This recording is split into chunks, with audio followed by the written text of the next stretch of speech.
Any common questions to Gilad and to Trevor? And to Gilad.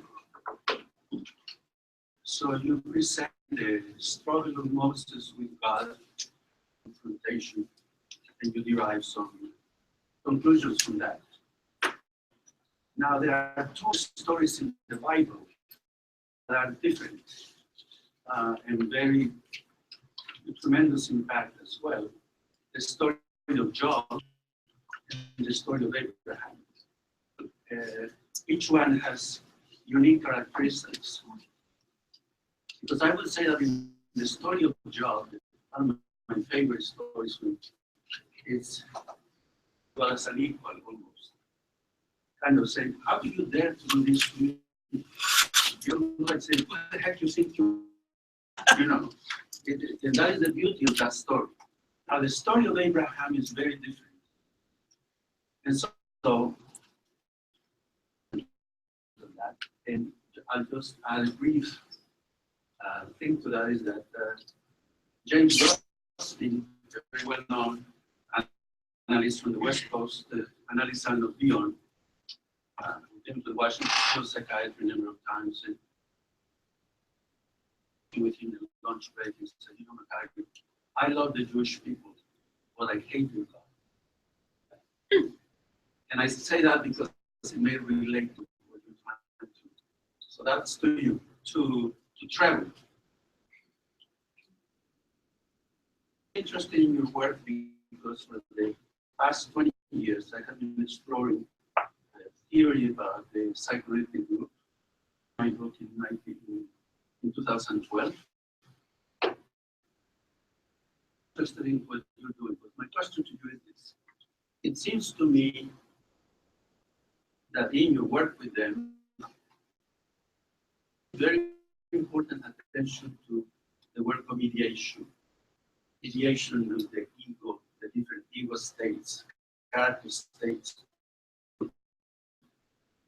My question to you is, how do you address the unconscious in the group?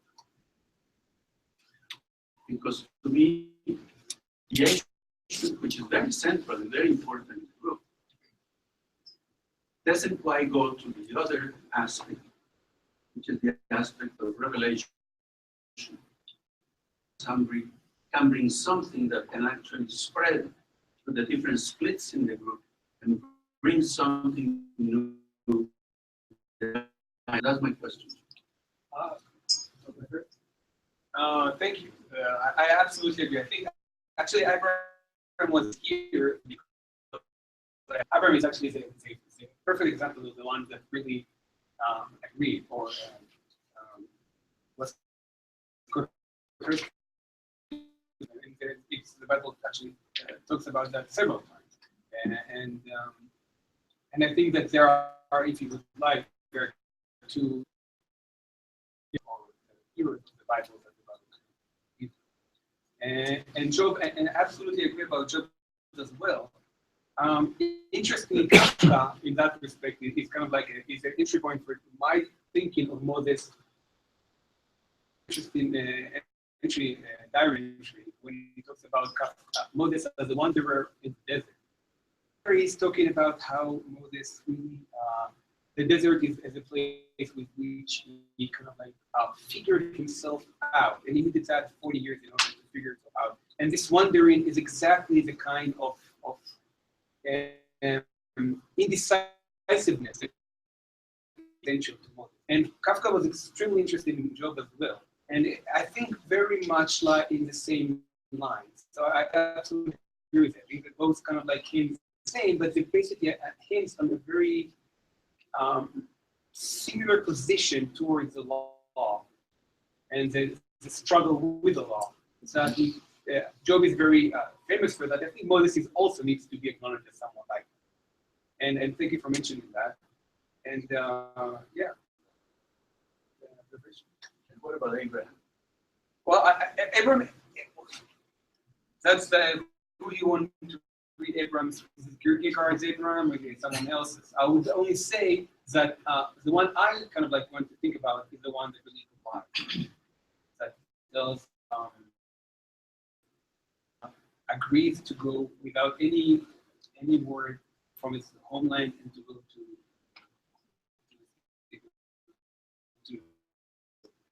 I find it here so. And when he's actually, there is no refusal. When he's Abraham is asked to sacrifice the son, only in unbounded faith that God will provide this. God will. And I think that this is really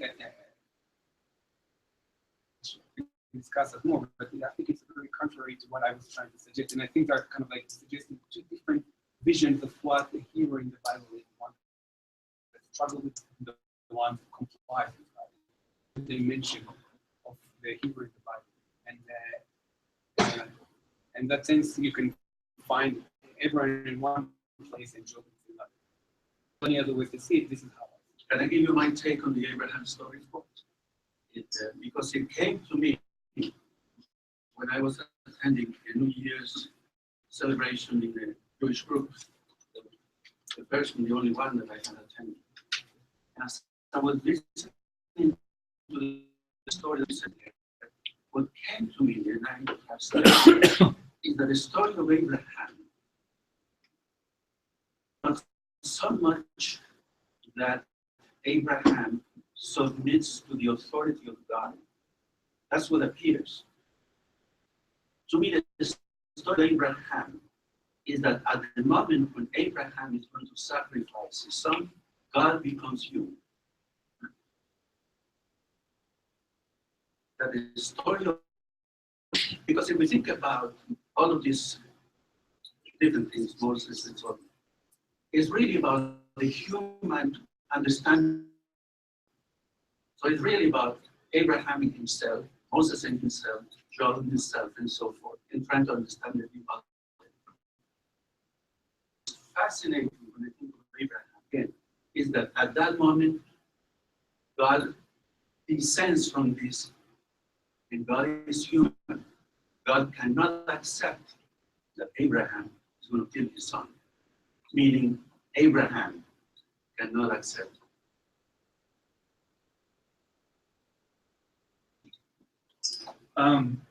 So I guess yesterday I mentioned that for me the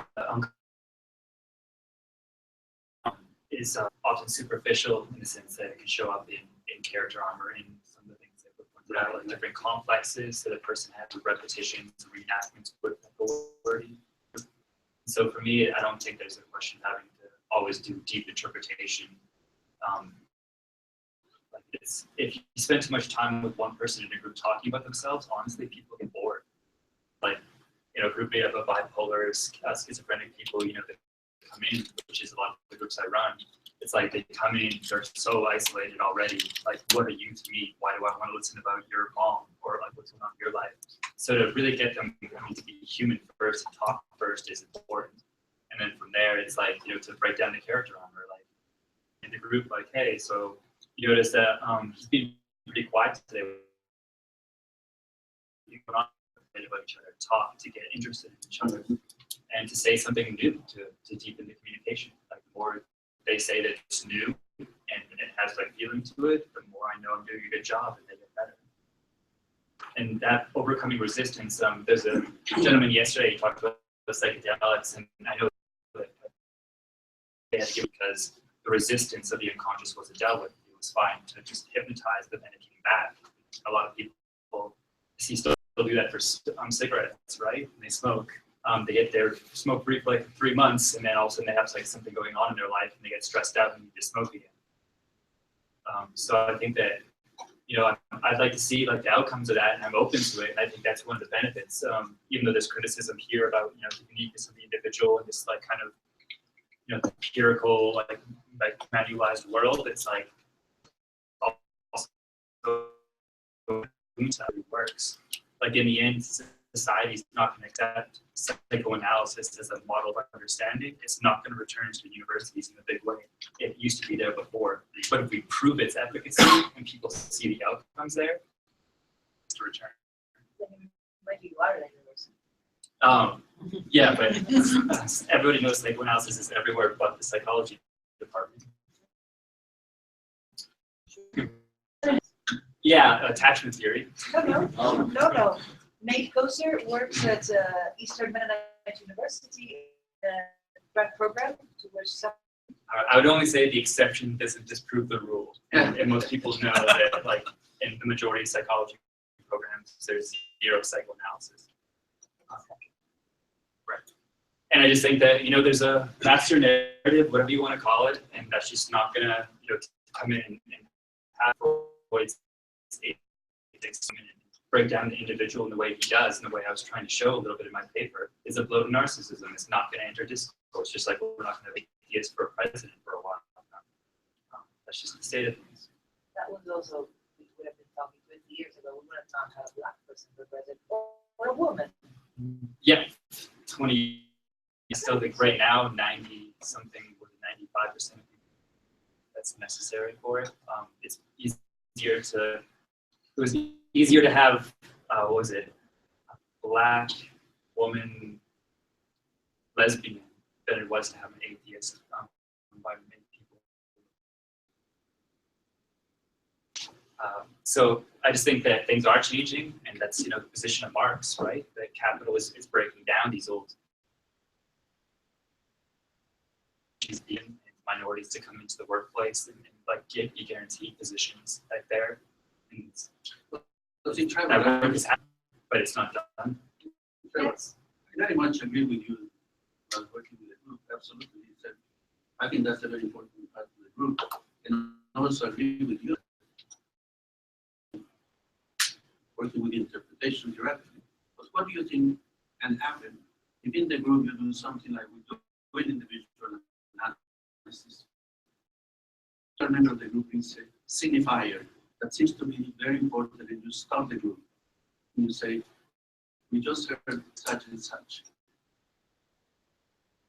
Surprised how bringing up that signifier from a member of the group can spread an interest in the unconscious in the dialogue that is taking place in the group. So that's what I was take too much time. I could, but example. So Macario, then now I finally understand why you're working with groups. I'll give you a quick example if you allow me. Because I don't want to take too much time. But there was a patient in my group with a trauma.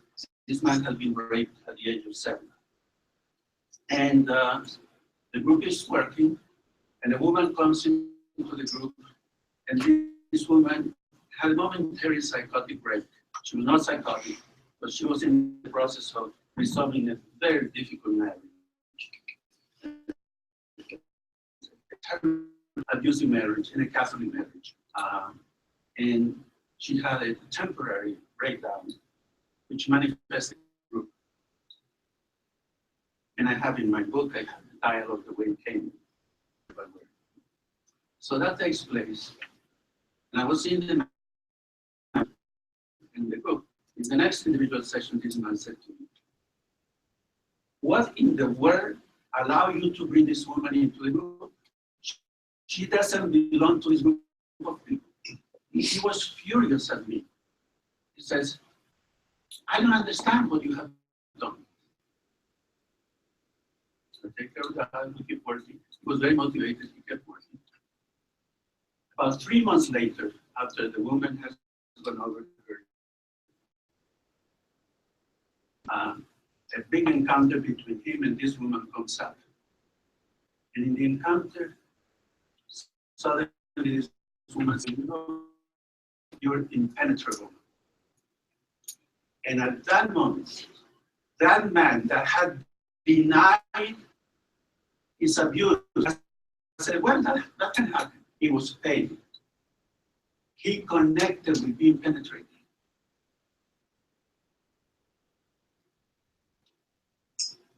Let's take Michael had a question. Michael? Yes, I have a question.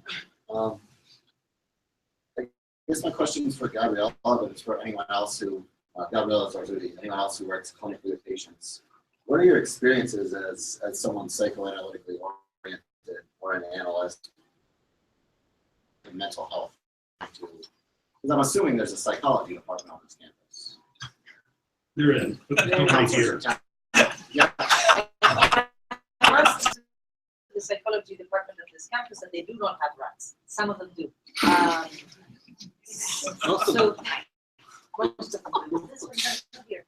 I'm looking for jobs in the area, and I'm seeing there's all sorts of counseling places here. So Yeah. So again, the question is, what is of an American? yes, here.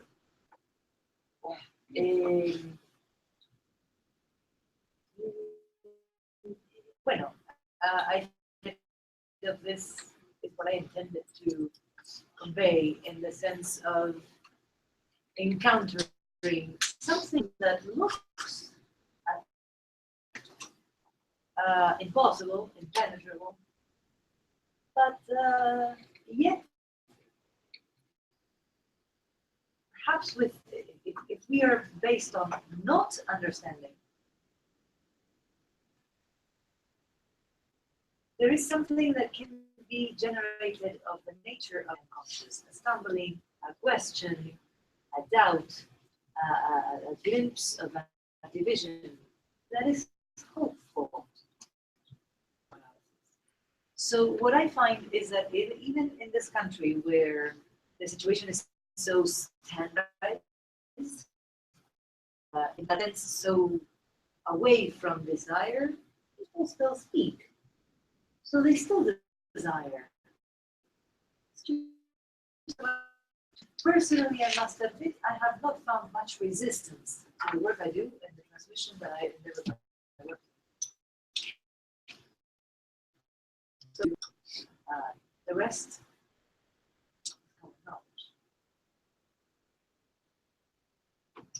I can comment on that a little bit.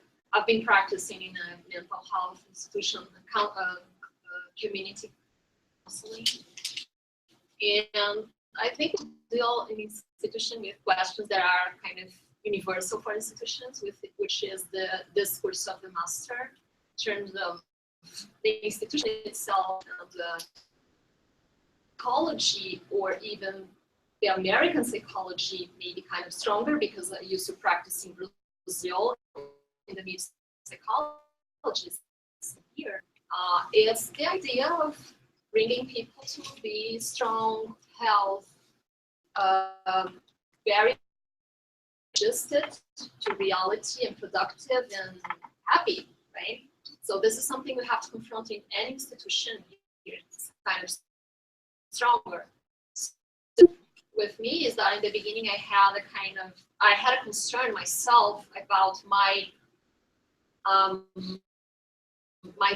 of the accent, or because being a foreigner, the effect that was causing. And at some point I realized that this concern that I was having was aligned too much in line with this master's discourse, which would be like people to be normal. I have to be super normal, and I'm, I don't speak so.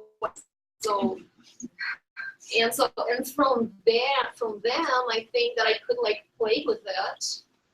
Don't understand everything. So sometimes the patience is not about language. It's about not being in the place of the master, which the psychology really offered to us. But it's like trying to play with these non-understandings. So I think anyone can find a way to really the gap. So to bring some gaps. Yeah. I think, and I'll just add something real quick since I work in one of the main differences, what I can see in private practice and in community mental health is there's a big difference when there is a demand. So when someone comes to you, they want, and there's an interest. So you can see that the connection is already there and it's established. And when you are imposing, and I guess going back to the discourse of the master, maybe. So it is the power and knowledge comes from, you know, the therapy stuff. I'm here and but yes, it's and I've been talking a lot with Gabriela about this topic and how to kind of reconcile the two. And the words, you know, finding a space or and even using humor, anything that would work to just raise a different question.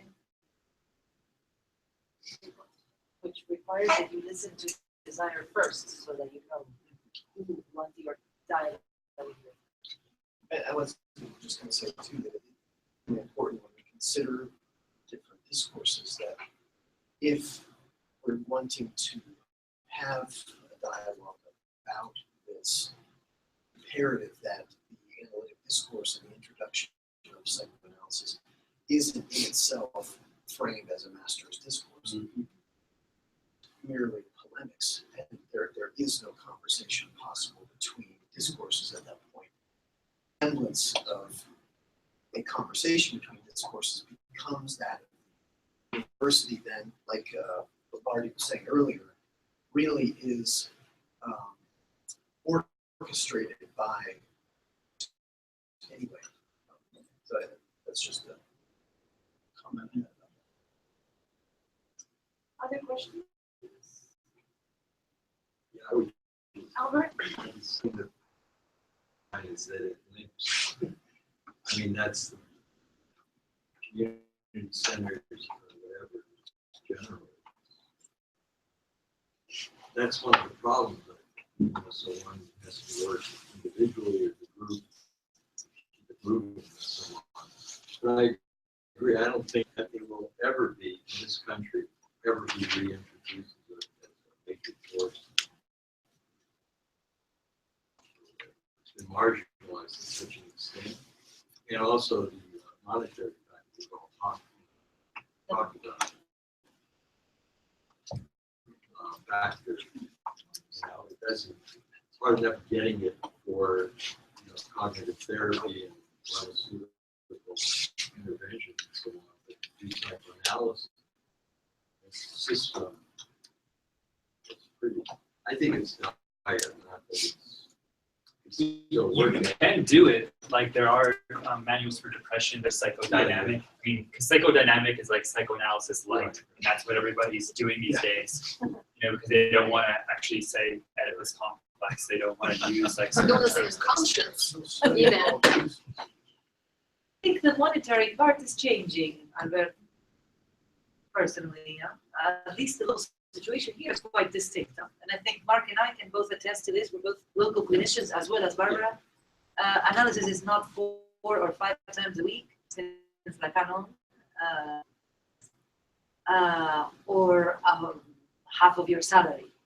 Much of the contrary.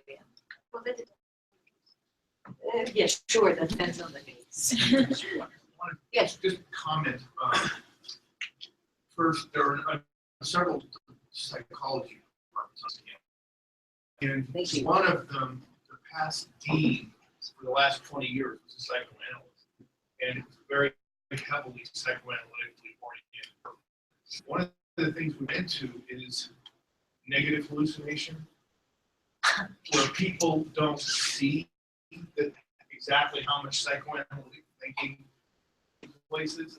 And that's a classic example. There's no psychoanalytic work going on around here. Barbara's in a mental health center, it sounds like Gabriela is. I teach medical school and psychology departments here. When I can, I come in and give lectures sometimes. So there is ways that it's being, but it is regularly fought by the numbers game, which is another capitalist thing, a way of organized around the idea of statistics. If something is statistically significant under certain criteria, it therefore doesn't exist. Even though, if you actually do a research study on it, if you look research. There is a lot of empirically organized research of psychoanalytic psychotherapy. Mostly not in the United States because the organizing principles of research with double-blind studies and things, annualized treatments, and almost all the ones that are done from a psychodynamic point of view have people that weren't trained psychodynamically doing psychodynamic therapy, which really throws a whole blunt about it. But there is actually a lot of research out there that supports psychoanalysis, mostly in Germany, they've done a ton. And in the United States, people don't see it. It's like it's repression of a certain sort. You know? And in terms of money, companies will not pay for psychoanalysis. But if you're willing to slide your feet around a little bit, you can have a psychoanalytic practice.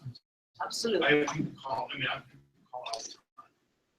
Antonio, I can you? can't do it for $2 an hour all the time, but there are lots of people call.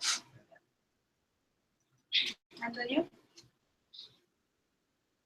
Well, I would like to talk about the Abraham and what means for psychoanalytic, for psychoanalytic point of view. I think we have with Moses, but also by Lacan, with the father of Totem and Taboo, we have the figure, the image of a real father, Jewish sense, that is different from the father of the law, of the father represented by the name of the father in the Lacanian vocabulary. So the father who was killed by the children, and there was an animal built in his place as representative of the law. So we see that the signifier of the law representing that father. This is one kind of father in psychoanalysis. And take this from the name of the father, the invocation of the father, but there's nothing to do with religion. That's the name that is important of that father, of the total taboo myth. But there is also the real father, can be considered one figure of this real father, which can kill his son. Only this. Not if you not consider God and God imperative to kill Isaac, but is a father who can kill. Another kind of father, a father in the register of what Lacan calls the real, the father of the Jewish sense. See, in Abraham, a father who can kill. If an angel wouldn't come, he would kill his son. And we can, I think, have many figures in our society of this real father. The father, a father which is not a protector, a father which is not a failed father, but a father who can kill. And this is considered a father who has his crimes. And erotic doesn't want to know about the crimes of their fathers, because we always want to save the father, because we must have this a father in a certain way. The name of the father to grasp when we are desperate, and also the myth of the protector of the imaginary father as God, religion. But I think the disconstruction of the myth of Moses that Freud brings gives another idea also of what a father can do. Of not the Christian father, but the father of the Bible, of the ancient testimony, is where Lacan finds this of another a big other who has the true sense and an evil true sense. It's more important to see this kind of versions of the father. The imaginary father, as the biological father, the father who is expecting, who comes from his work, who is married with my mother, and so on. This is the imaginary father. Symbolic father, which is the name of the father, and the real father, which is this mythic father, but there's something real, as Gabriela pointed out this morning. If there's something that is real, is the father, the point of psycho. And I would like to hear more about this between Freud and Agamben, that I don't think I with them. I appreciate very much this division that you present Moses as divided with not only one vision, but divided in many fold divisions. Yeah. I think that, if there's something, if we can, with these categories of Lacan, we can. Well, I'm familiar with what you're saying. But this is, I think what I'm trying to say, it's not in the lines of what I'm doing, the image of the father. I think I'm doing a different project, and the purposes are different. What I was trying to suggest that there is a duality in the image of Moses, and this duality plays exactly into what Agamben thinks of Paul's messianic vocation. Because for Paul, the way with which he's envisioning humanity is exactly the way in which you break down your identity, your forced identity, by accepting on yourself being exactly not that. And the host made exactly this definition. So I am a student. And this exact by accepting that, you're really able to bring the prior determination of yourself to collapse. Exactly, this is what is messianic vocation. There are more than that, but for my purposes, this is it. And what I was trying to suggest is that with Moses, you can see how that actually plays within history. Moreover, and again, it was too short, the return of the press is exactly the way with which Freud makes that duality of identity of slave and not slave, circumcised and not circumcised, into a temporal dynamic, in which Moses is, at one point, an Egyptian prince, and this is exactly what he is also a Midianite. Well, it's exactly, in temporal terms, it's still exactly the same, for the Jewish memory is the same. And you can now talk about conscious and unconscious levels of identity, but I'm trying to give that, not to discuss that too much, but for me, the fact that if you think about how Moses could be both Jewish as Moses of the Jewish people and Christ, they are the same. It's talking exactly about the fact that Christ is the resurrection of Moses. They are the same. They're the same with specific term that has to do with the fact that they're living in different times, but they are the same in what makes them unique as being Moses and Christ.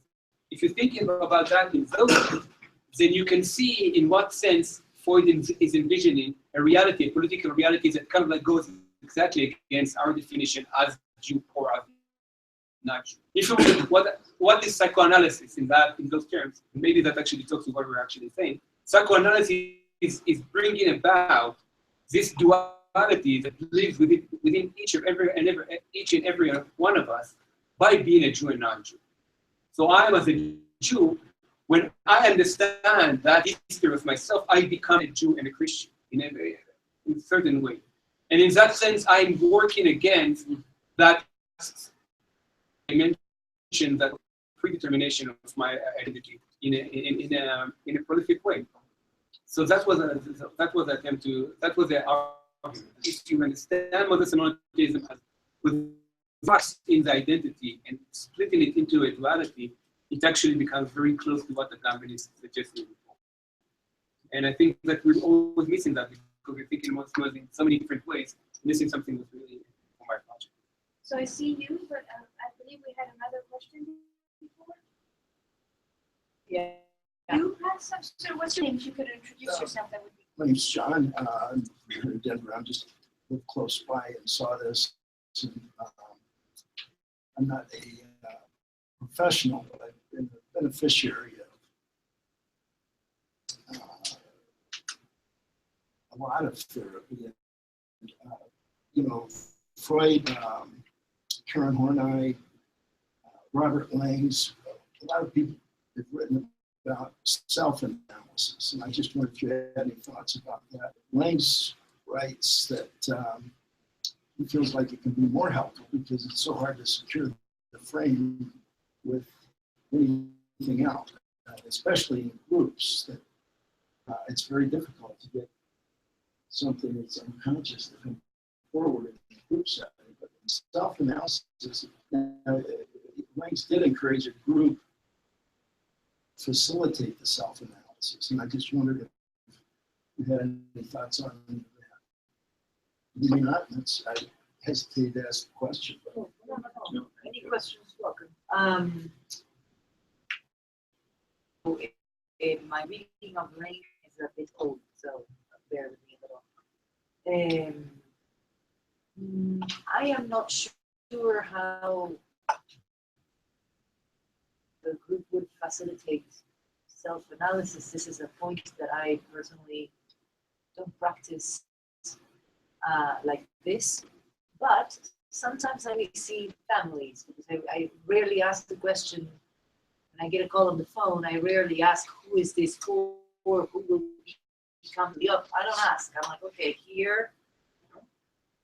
And sometimes there's more than one.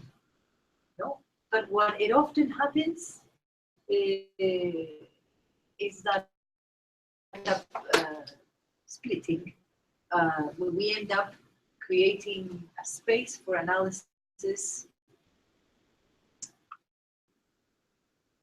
remains for one person, and I think that's what you mean with self-analysis, individual, yes, self-psychology. Those book called self-analysis.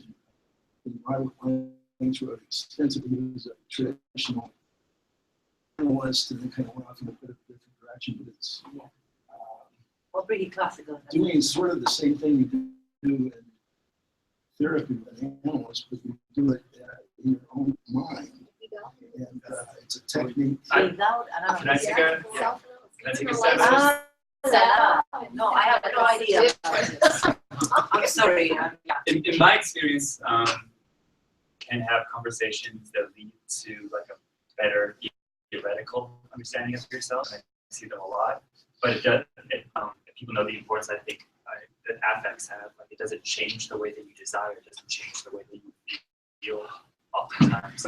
Like in my groups, we never use any of the jargon. I don't try to teach them to be like mini analysts, but we talk about things in kind of very dynamic ways, which is like, you know, remember when you were younger and you thought you'd find success and love in life, and you were looking forward to like new experiences. Like, so at some point, like, you know, you got cheated on enough, or got passed up for things, or felt like school was too hard when you dropped out. Like, when did you shut down? You know, like when did you pull back parts of you?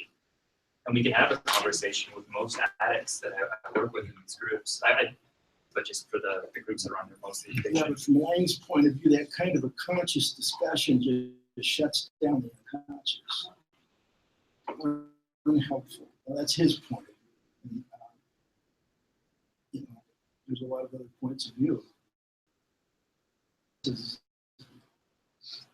He feels like most analysts, and even have a hard time, calls it a secure frame.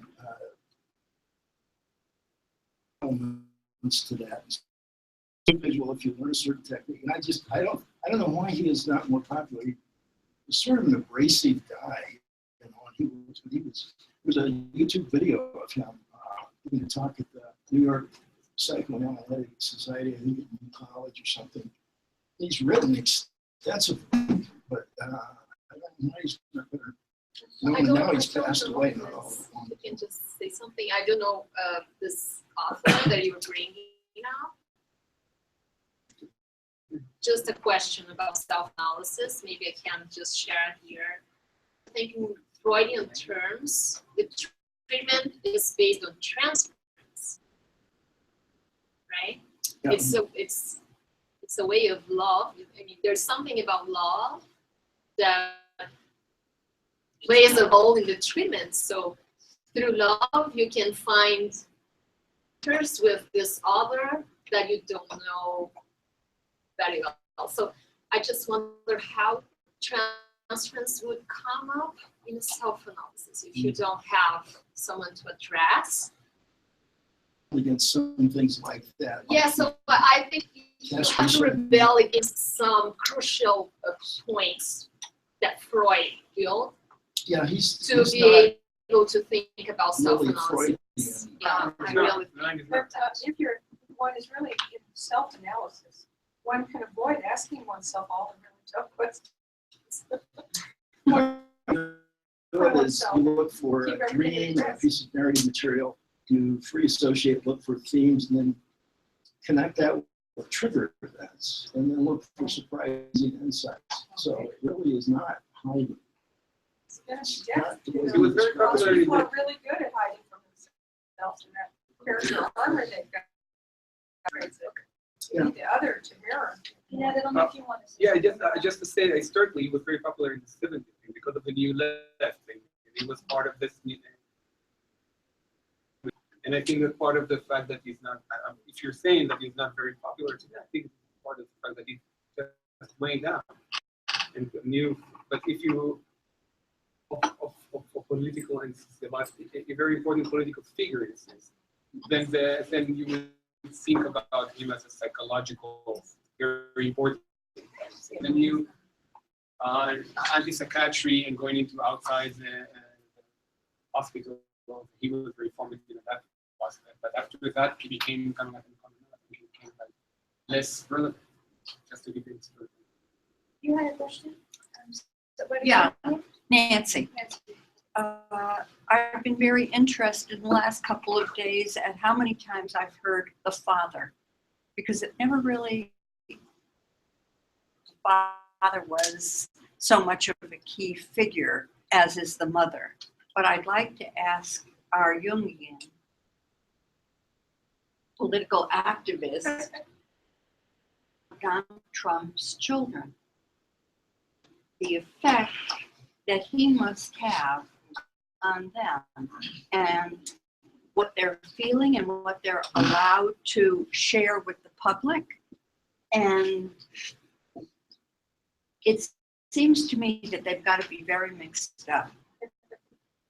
So what do you think? I don't necessarily know. I don't think I'm in a position to speak about it, but I think more maybe one of the questions is Trump's relationship with father and whether he ended up just get bits and pieces of it that the father tried to discipline him quite a lot and send him to military school so that he claimed later that he had a military background because he went to teenagers.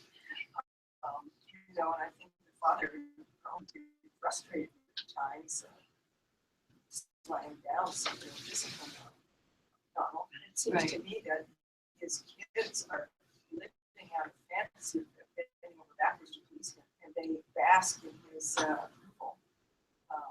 The daughter,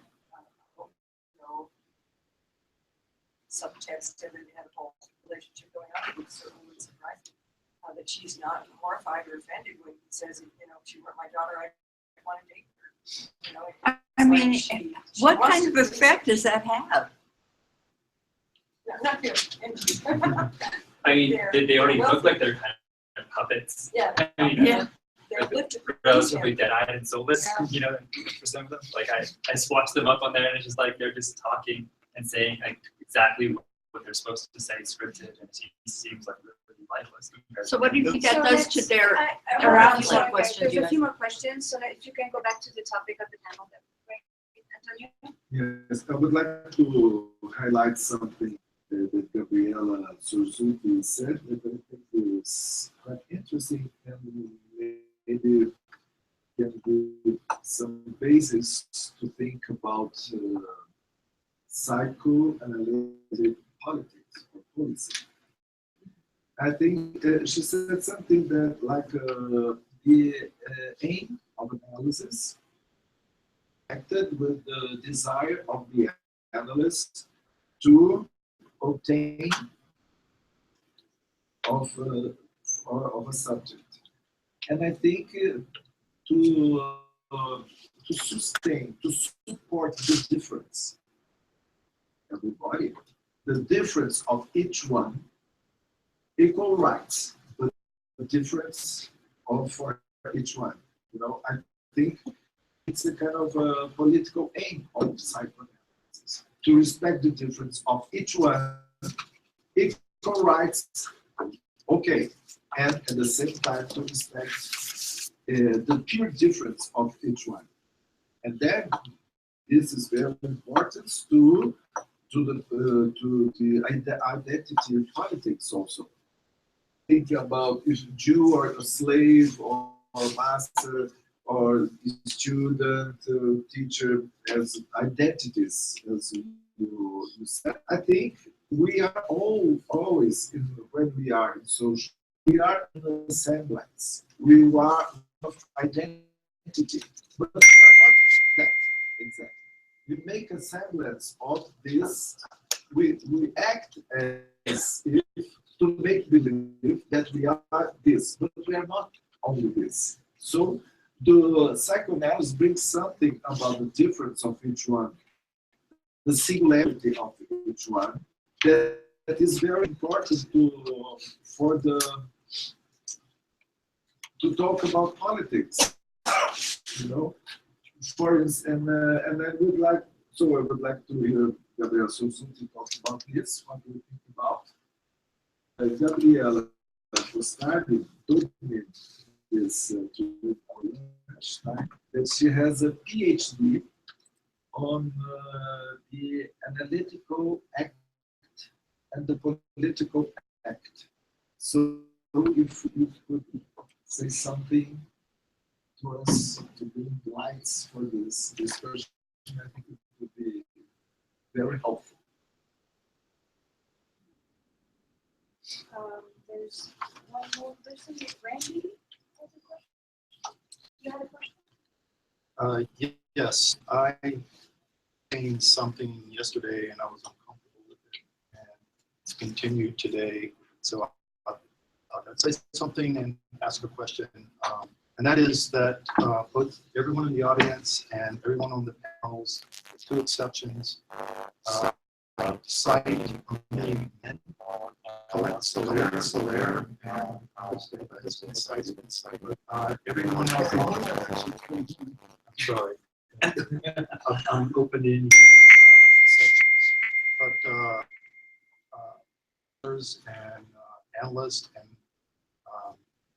authority figures, or however you want to say it, have been men, and uncomfortable. But maybe it's true for others too. And so my question is, everyone in the room, why?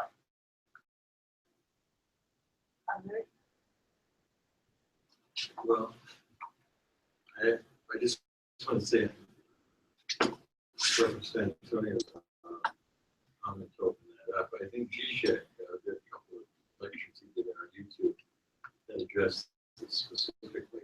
One of the things he said ties in with what you're talking about, not talking about women, is this kind of political correctness about, I mean, the whole arc in the last 30 years of women fighting for rights, etc. I think it's shifted over to the other side. I think it's also true with it's gender issues, it's racial issues, ethnic issues in this country. So there's a political correctness that's deadened and horrible that comes into conversation. So it's like a pall that covers everything about how one should react. So if there's in some way, it's taken as offensive. And one thing tied in with them is bringing this together, what Zizek said about what we were saying. About the other, that it's respect of the other. It's different than what you were thing. It's, I don't know if it's prevalent in other countries, but in North America, that you really have to know the other that's different. You really have to know. The point is totally condescending. And it comes back to bite people in the ass, I think. It's triggered by some kind of political correctness, even if there's some kind of largesse there or whatever. It's triggered by something false. It doesn't come from an individual interaction that's spontaneous. It comes from, it's almost like another master now of how we're supposed to interact. And I don't know, so they were similarly tied. So I'm going to let Gabriela Zorzutti answer, and then Gabriela Costardi, and then if there's any comments from all of us after that. Okay, so Antonio, the policy of the clear difference sounds good.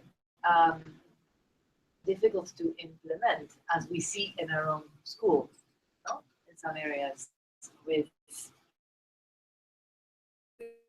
yes, for certain nominations and things like this, no? That is not pure difference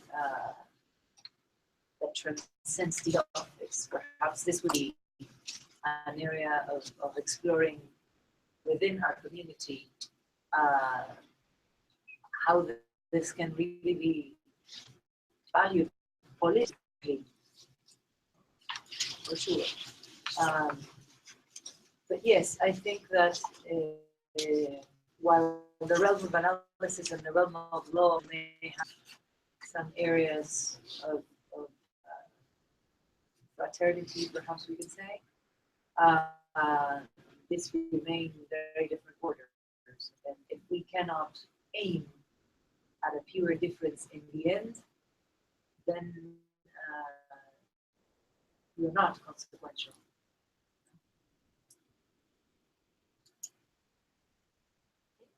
Okay, so radical details, but I'm gonna bring 2 points just to that I think that might be interesting for this moment, because I researched Reflection by Hannah Arendt, and I made a dialogue with the concept of psychoanalytic act, Lacan concept. My interest was to think about the politics for the psychoanalytic treatment, okay?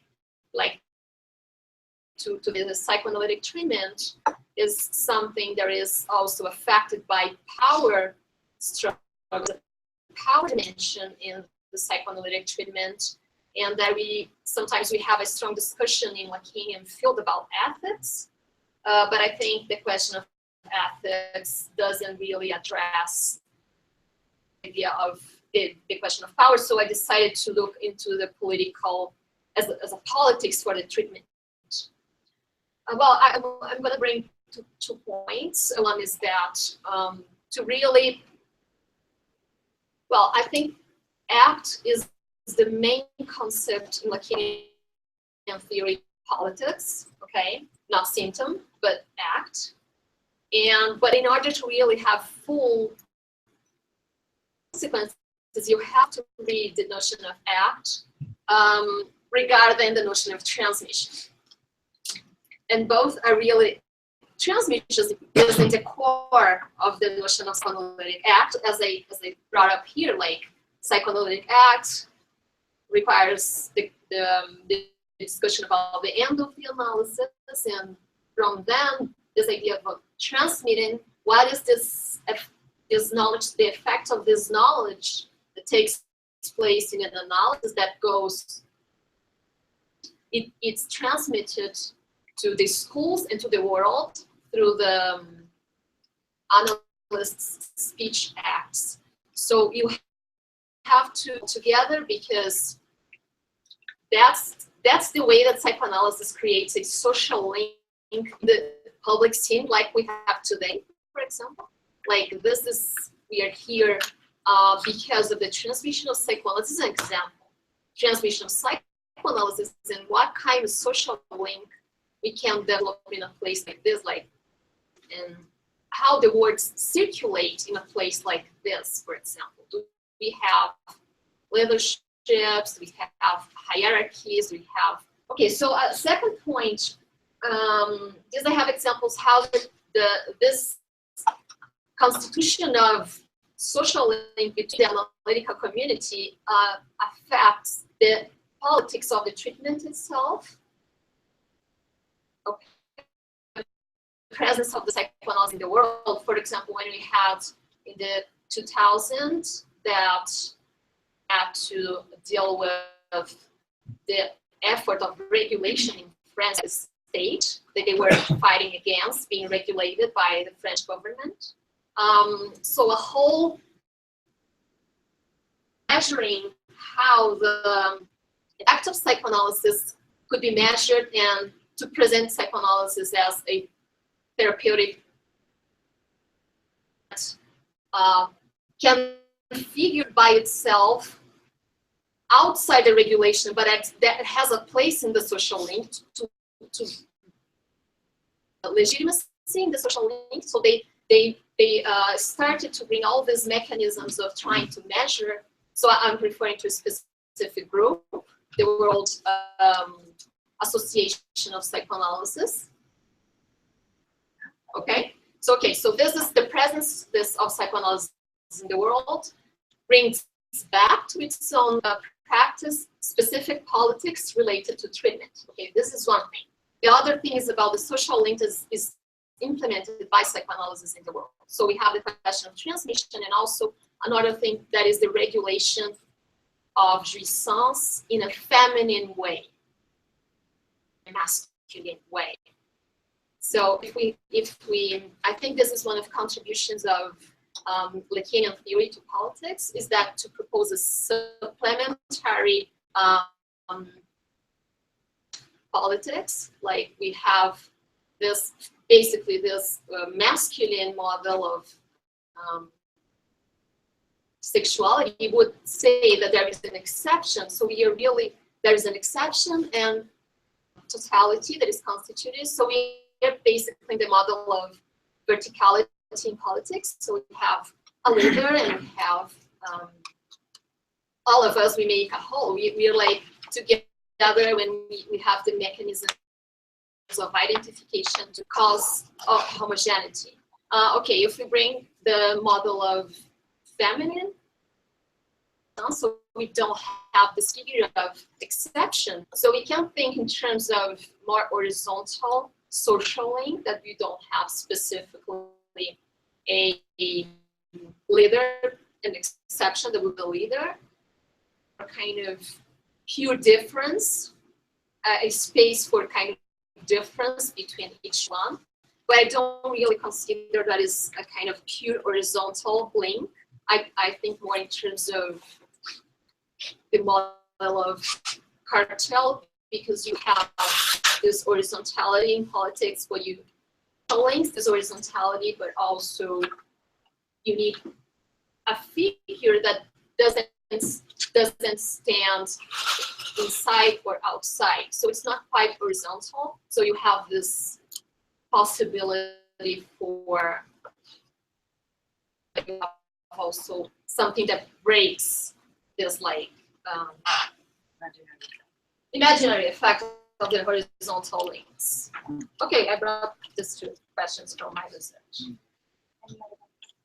Yes. I have a comment, is that okay? In response to some of these other questions on that? Yes.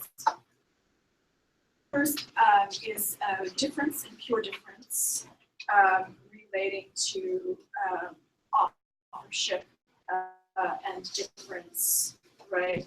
And something like identity politics and political So I also had a sort of flag about pure difference, in that there's this kind of, Deleuze calls it the magic trick of pluralism, something like that, whereby if there's an infinite difference, if there's only difference, you have a monism.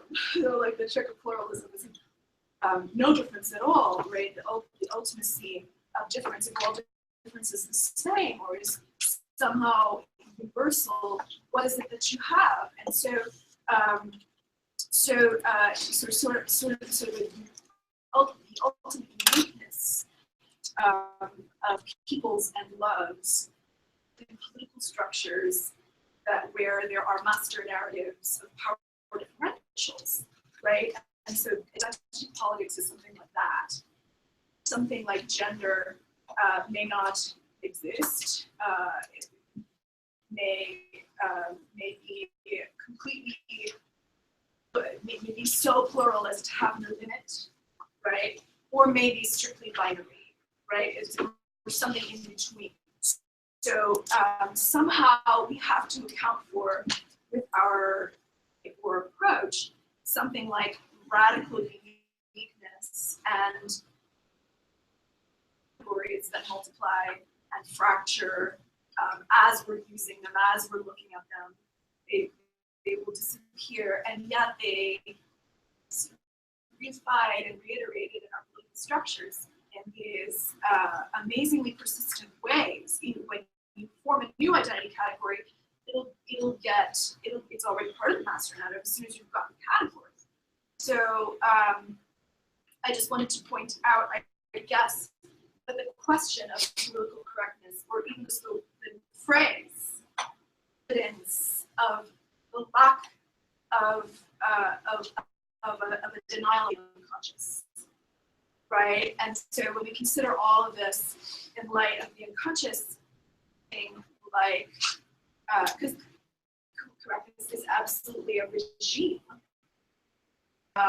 but the reality, if you will, the political reality of the power differentials and the notions are not there. They're not there. They're part of regimes, but they are super important. What's that? They're not correct. They are not true, but they are real, if you will. Yes. So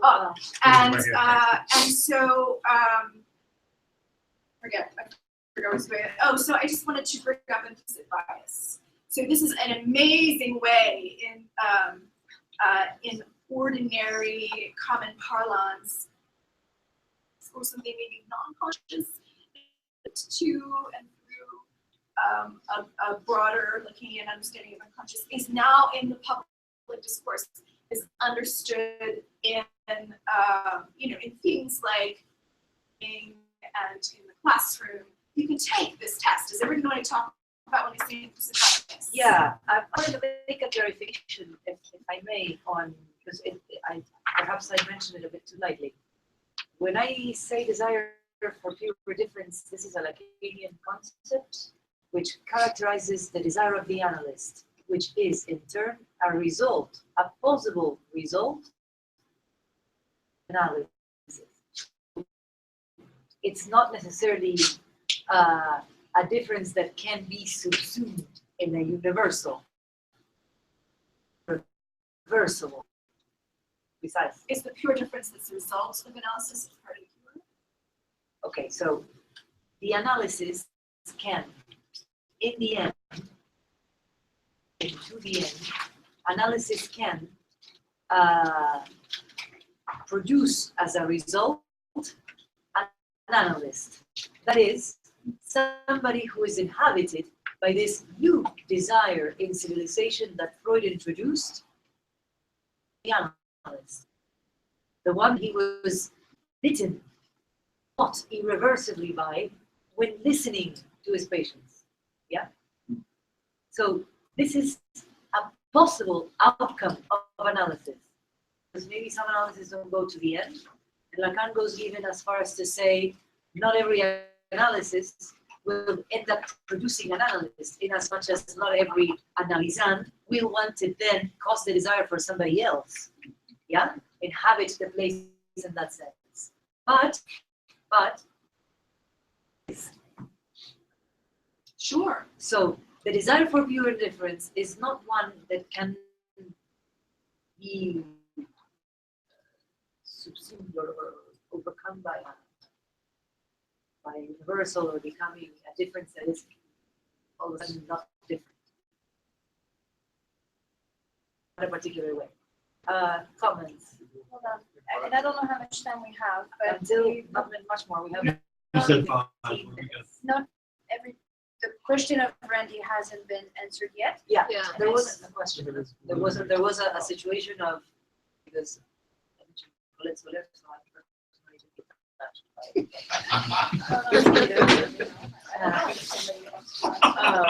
And then, yeah. Any other questions? Let's take the last round of questions. Any other comments or questions? Mark? Well, I just have been having this thought. I love this discussion. I was thinking about the internet and cell phones being used as a little bit of a red herring or straw man in some of the discussions about the social link. It just has been striking me. I wonder if anybody's ever read the book Hamlet's Blackberry or heard of it. Heard a review on NPR a few years ago talking about people's hysteria over the degree to which electronic devices and the internet are taking over social.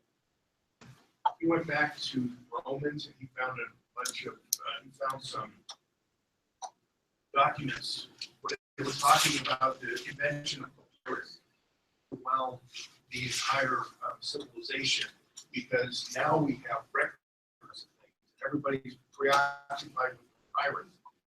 And note, actually, most of those points, with what they found around Pompeii, the papyrus that they've discovered. Then Hamlet, in the beginning, there's a phrase, I don't know how often it's in the plays or cut out, where he talks about his diary. And was a new kind of invention that people were turning around with them to keep track of their papers. And people were getting overwhelmed by the amount of data and how people were being preoccupied with all of the stuff that were turning around. So, I mean, I've been wondering to what degree we're able, because some of the people in this room were in a generation where it was a rather late acquisition, the use of phones and computers, things like that. Curious about how much there might be a little bit of a hysterical latching onto that as a red herring. That was fun. I mean, the same thing happened with printer. Right. They're the same thing, you know, scroll. So, Albert, I'm sorry, we had a question from Roger that has been waiting for a minute. Radio then? This morning's talk. 2K, which is what is fortunate. I was about to see concerns where there's this play on privates in New York, and fortunately, the parts, which is the sex organs, right? For a cat or under a key that with his playing Stern, and he said that he was talking about prison there. With Antigone also came up, so 2K, Luck, Fortunate, and Antigone, characters by primarily literary theorists. That's what I'm doing all this stuff. Over the place in this conversation, there is a place where I can't imagine literature about psychoanalysis. So I'm wondering about how that might be a position of the feminine of these goddesses. I mean, I'm not trying to minimize but I wanted to think that they're powerful this morning. And was what Lydia was starting to get at about the image of security, especially discussions. We're doing queer culture, LGBT, spectrum stuff, and the real sort of critical impulse behind those moves that it isn't just a recent concept. Similarity there with the Lacanian lecture this morning.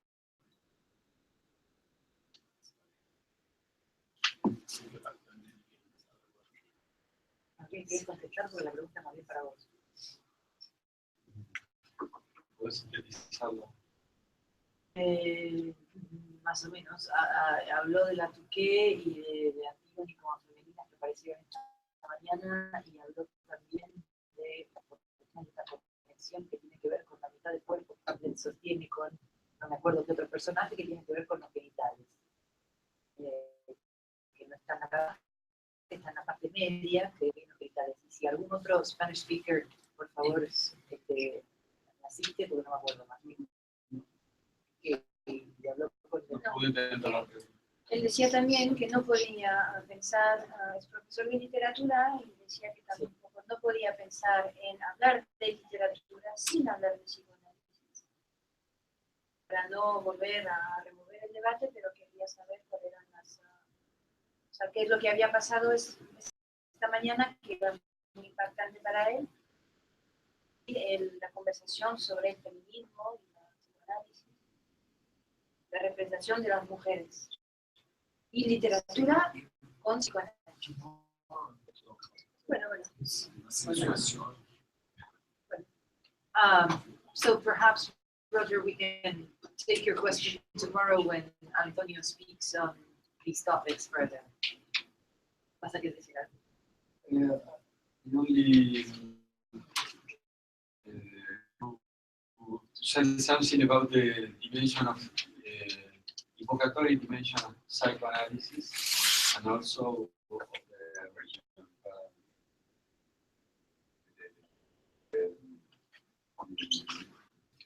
the structure of the invocation.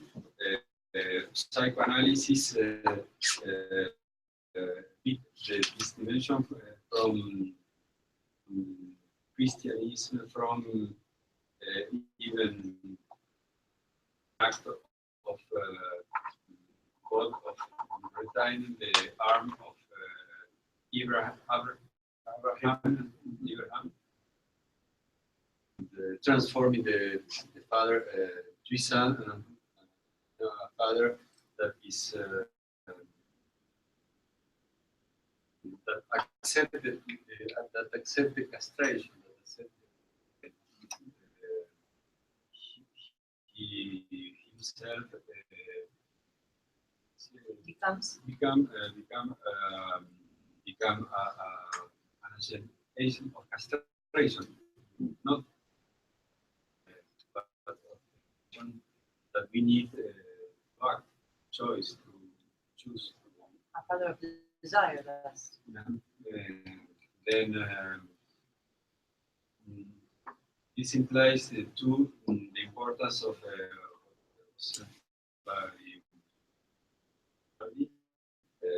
about the necessity of the other for the analysis, because the dimension of the other, the lab, of the link, of the evocation, of desire is essential to the transmission of desire, and then we can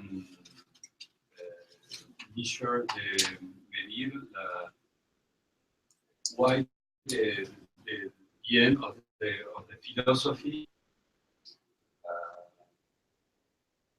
with Heidegger, why the end of the philosophy that led us with the message ayúdate a ti mismo.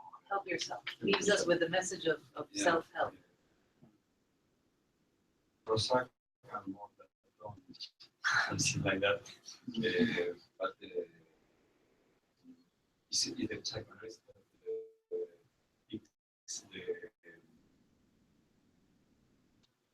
picks the question of the subject, of the desire, of the sorge, of the cure, and do something useful and transmissive, where the social links are. People.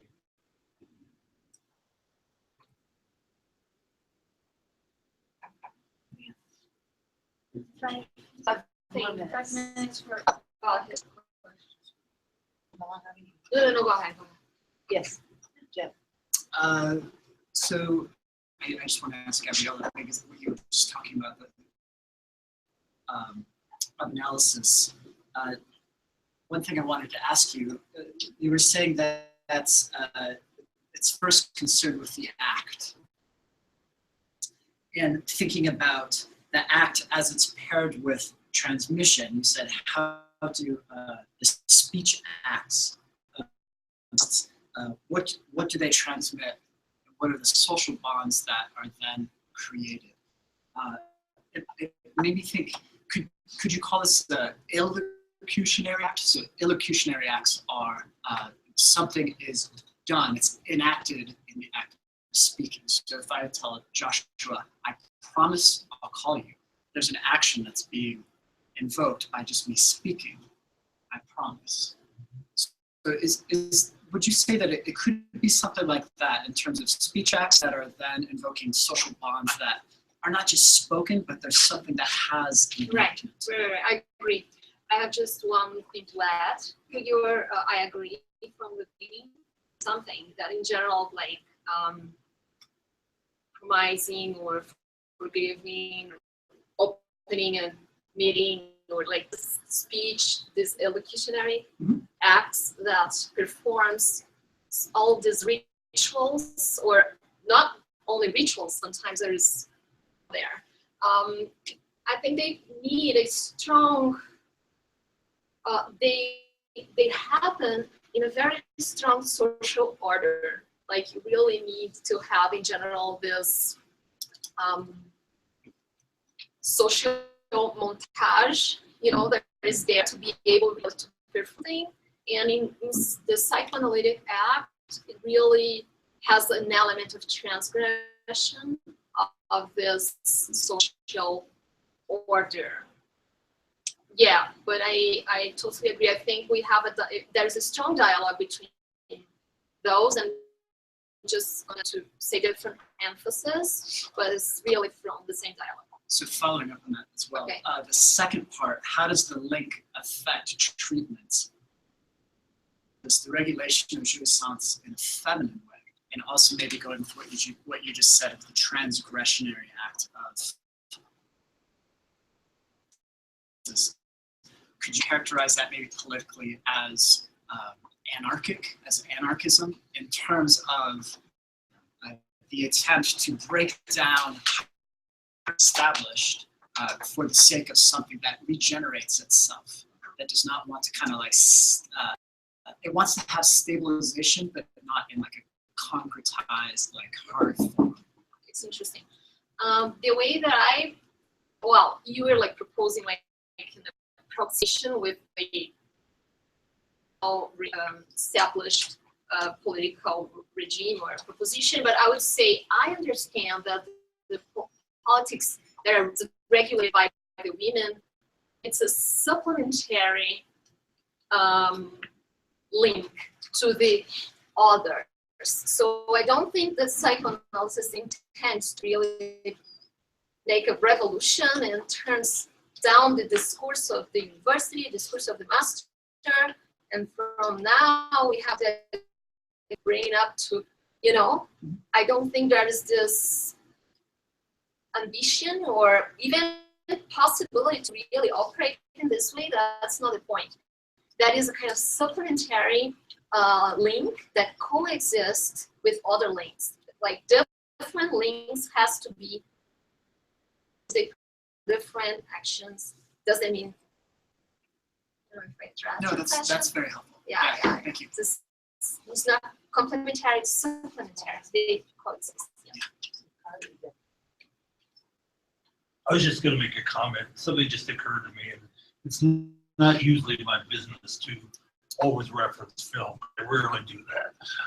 But it struck me in listening to some of this conversation about the element of the feminine, the regulation of feminine response. And I've been thinking, of course, the brilliant and influential, but also penetrating analysis that you find in Foucault in the lectures of the Correlation of Frauds about the birth of the biopolitical and so forth.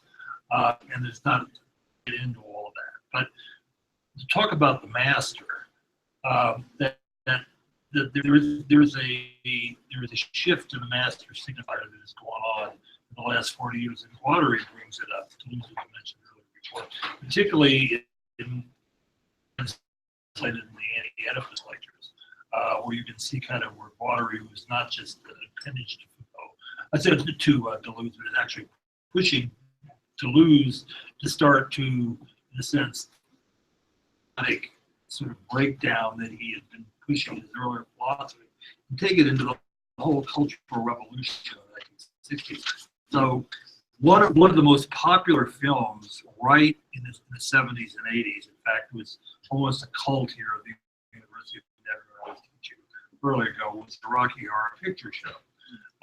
And it actually was one of those days we used to go down to the Rocky Horror Picture Show all the time. It was almost like a ritual. But there was this figure there, and this is, of course, the Rocky Horror Picture Show is a kind of metonymical dramatization of this cultural shift that is taking place. And there's a figure in there called she who must be obeyed. You know, if you think about that, there's not a better expression of what the discourse of the master is in that particular term. So, I mean, we can go into a lot of ways. I mean, how this discussed. Some of this is actually being brought forth from the Telekel group, which was run by David and Paris in the late 60s and 70s. You know, showing the signifier was shifting, and we've just sort of absorbed all this without realizing. I would like to make one more comment about analysis that you brought up. My sense was, and I think it's, I think you were trying to make it important, that people turned to self-analysis because at the time, the analyst or the psychiatrist or the therapist was not really listening to the patient. He was trying to impose social norms. To see that there was a reason behind the turn. I agree that in analysis it's important to talk to someone.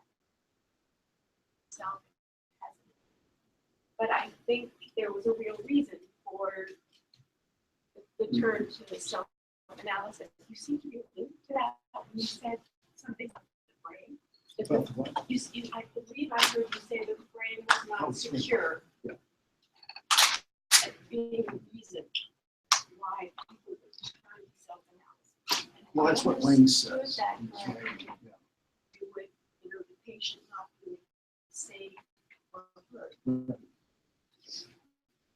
Translate to the doctor or the therapist imposing social norms to the way of master discourse. What we're trying to say here, that's not right.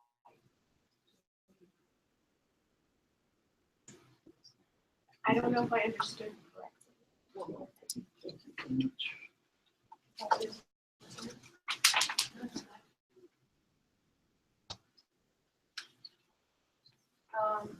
Thank you very much for your questions as presenters. Thank you for your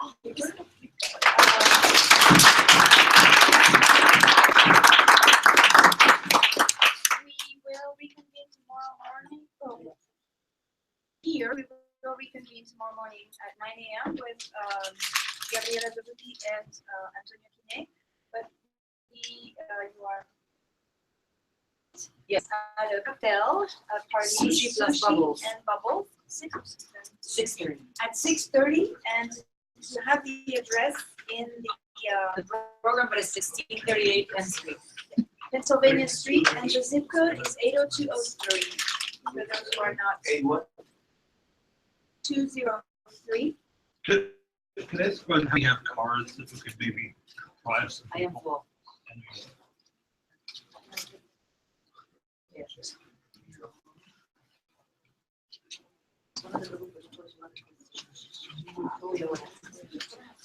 I can get 3 people in my comments. Who needs a ride? From here to there directly? Well, I don't know where people. No, I mean, I was gonna see, just find it out, we'll make something else. Yeah,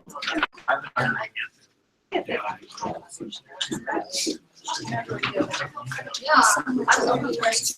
And I appreciate it. Yeah, so different. Much interest from her. From so. I'm kind of interested. I'm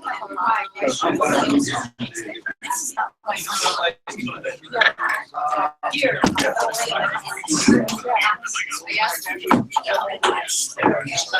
I wanted to talk about